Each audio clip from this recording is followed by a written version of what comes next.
जैसा कि आप सभी को विदित है कि 28 तारीख की रात्रि 10 बजे रिंकू शर्मा की बिटिया, जिनका नाम था दीपिका, जिनकी उम्र लगभग 10 वर्ष थी, ये सदर अस्पताल के सामने से इनके द्वारा बताया गया था कि किसी मोटरसाइकिल पे एक वर्दीधारी व्यक्ति द्वारा अपने साथ लेके गया है, जो अभी तक लौट के नहीं आई है। इस क्रम में पुलिस की कई टीमों को सक्रिय किया गया था, अभियोग पंजीकृत किया गया था। नंबर प्लेट को जब हम लोगों ने ट्रेस किया तो ये मोटरसाइकिल एक 112 में नियुक्त आरक्षी अभिषेक यादव, जो मूल रूप से गाज़ीपुर का रहने वाला है, उसका हुआ। अभिषेक यादव को पुलिस द्वारा गिरफ्त में लेके इसे सघनता से पूछताछ की जा रही थी और साथ ही हम लोगों के द्वारा मोटरसाइकिल को सीसीटीवी में बैक ट्रेस और फ्रंट ट्रेसिंग किया जा रहा था। इस क्रम में बालिका की बॉडी आज हमें चिवटाहा पुल के पास से बरामद हुई है और इसमें पोस्टमार्टम हेतु बॉडी को भिजवाया गया है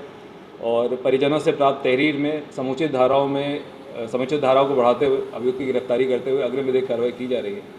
इसमें अभी तक की प्रारंभिक पूछताछ में अभियुक्त की दुर्भावना प्रदर्शित हुई है और बच्ची द्वारा रजिस्ट करने के क्रम में बल प्रयोग में इस प्रकार का घटना कारित होना प्रतीत पाया जा रहा है और बाकी सारी चीज़ें अग्रिम विवेचना से स्पष्ट हो जाएंगी। पुलिस द्वारा इसमें इस पूरे मामले की गंभीरता और जो अभियुक्त है उसके कृत्य को देखते हुए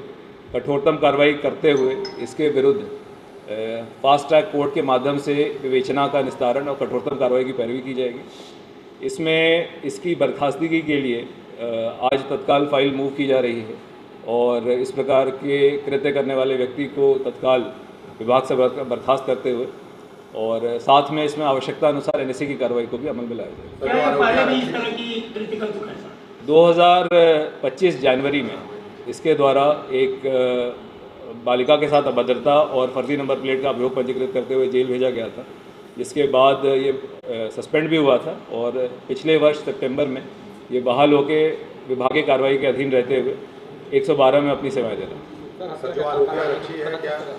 जी क्या कारण रहा? देखिए, अभी तक की प्रारंभिक पूछताछ में दुर्भावना प्रतीत हो रही है। इस व्यक्ति के द्वारा अभी रजिस्ट किया जा रहा है पूरी बात बताने में, मगर अभी तक जो चीज़ समझ में आई है और जिस तरह की परिस्थिति है इसकी दुर्भावना प्रतीत हो रही है।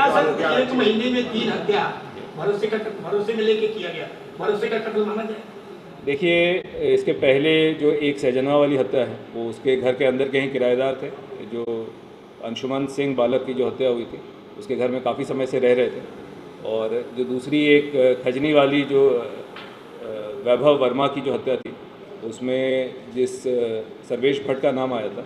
ये 30 वर्ष से इसके पड़ोसी बताए जा रहे हैं। इसके एक घर छोड़ के रहते थे और इनके परिवार से पुरानी बातचीत थी।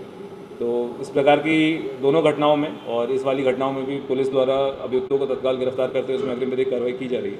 और इसके पूर्व की 2 घटनाओं को भी हम लोगों ने फास्ट ट्रैक कोर्ट में लेते हुए उसमें भी विदिन 1 वीक चार्जशीट सबमिट करते हुए और हम लोग प्रयास करेंगे कि 1 से 2 महीने के अंदर ही हम कन्विक्शन प्राप्त करें। मैं आप लोगों को बताना भी चाहूँगा कि हमारे सहजनवा वाले केस में चार्जशीट सेशंस कोर्ट में 1 हफ्ते के अंदर ही दाखिल की गई थी और वर्तमान में उसमें ट्रायल प्रचलित है और यही दोनों जो हमारी घटनाएं हैं, चाहे खजनी वाली है चाहे कोतवाली वाली है, इसमें भी सिमिलर फ्रेमवर्क पर काम करते हुए अतिशीघ्र हम लोग सज़ा कराने का प्रयास करें। देखिए, आरक्षी आरोपी अभिषेक यादव मूल रूप से जनपद गाजीपुर का रहने वाला है और वर्तमान में 112 में इसकी तैनाती थी। आरोपी आरक्षी के परिवार वालों को पहले से जानता था, कभी बच्ची से मुलाकात या इस बारे में अभी हम लोग गहनता से पूछताछ करेंगे तो बात स्पष्ट होगी। और जो ये आरक्षी है इसकी खुद की